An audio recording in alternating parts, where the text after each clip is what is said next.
So, I started to say before that gardening is very personal and different people do it all kinds of different ways.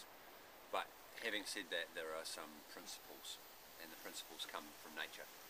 And if we can understand the principles, then we can be better gardeners.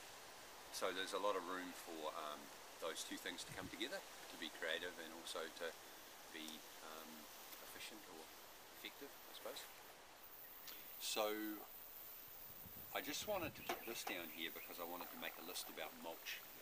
Mulch is heaven on a stick, really. The great thing about mulch is that it can be a whole variety of different things, and it provides a whole pile of benefits.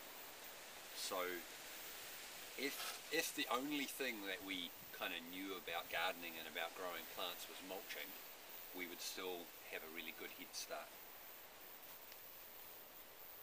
So, what's mulch? So, we're saying it's organic matter. Matter. I can draw this one. Anything else? Mulch is actually anything that covers the ground. So mulch can actually be stones, blanket, rags, newspaper. Okay. Newspaper and blanket and rags can fall into that category too, of course, but they tend to be a mulch that doesn't break down quickly. So for example, if you were mulching a slow growing tree on a steep hillside and you really wanted the mulch to stay there, a blanket would be really good. And there are commercial products which are made from recycled clothing and wool and so on. So this mulch comes from the recycling station in Thames, and the recycling station lets people bring in organic matter and dump it for free. So people can mow their lawns, or they can chop the hedges or things like that, and they can bring stuff in. Now one of the disadvantages is that there's little bits of rubbish in there. Exhibit A, weed strimmer. Another disadvantage is that it may not all be organic. People might have sprayed their lawn edge and then mowed or whatever, but the majority of it is going to be organic because most of it is people clipping their hedges and things that they would never spray. So an alternative would be to grow it yourself or to collect it yourself. For example, if we went along the side of the road snipping back the native vegetation where it was hanging out onto the road, then we'd get a whole bunch of biomass, right?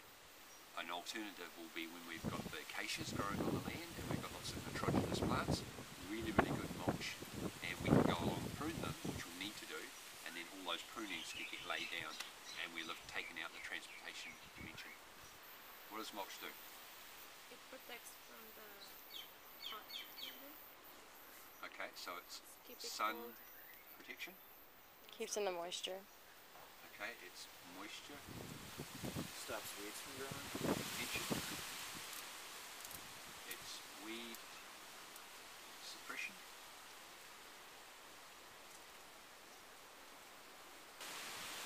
It's a fertilizer. Okay, but how is it a fertilizer? It breaks down. It's not an immediate fertilizer. It's not like Richard's manure or grass clippings or things like that. It's going to be a slow manuring, right? It's going to be a slow fertilizing. Okay. If we say it stops erosion, well, it does at a micro level, doesn't it? Yeah. Because what happens to water when it falls? It impacts and then runs off, right? Yeah. More difficult for water to run off at a micro level. Okay. And okay, so it's also root protection. Because you imagine if we get hail, right, or heavy rain falling, what it feels like to these little guys, right? Cold. And what it does to their roots and things, like, and then beats up on them, right? So having that blanket also gives them an ability to kind of weather that impact. So yeah, that's an important one. What about predator And a rabbit. habitat? Okay.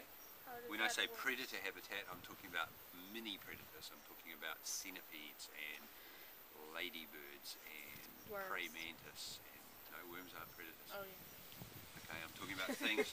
I'm talking about things that are going to eat the things that are going to eat our veggies.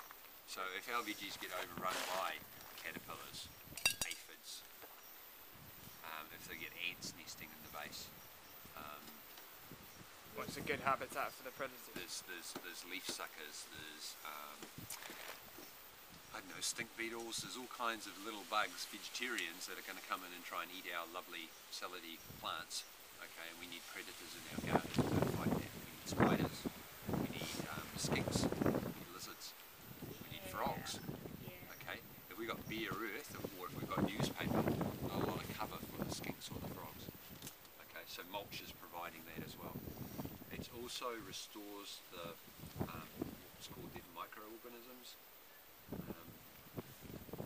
which include the soil microbes. So you get a healthy, balanced soil ecology, because ecology exists at all levels, right? We've got macroecology that we can see, we've got big trees and things, but right down into the soil, if you take a bunch of that and put it under a microscope, you're going to find a whole series of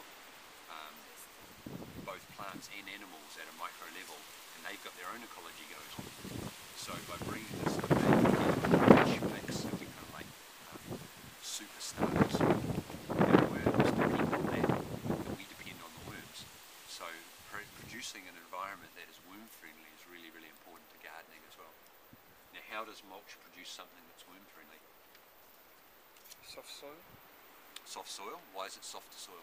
Because it protects the soil underneath, stops it from getting hard and dried out. Dried out, that's right. It keeps it soft and moist. It keeps the moisture in there.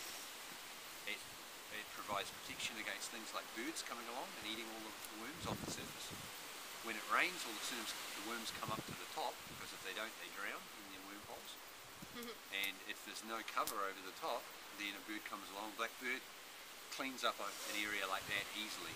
15 minutes work, got all the worms. Thanks very much. Right? So you're starting to see the many different levels of what the mulch is doing. And so it's a really simple thing, like what did it take us this morning, 10 minutes to do that to our garden. Okay? How often are we going to have to water the garden if it's mulched? Much less often, because the water's staying there.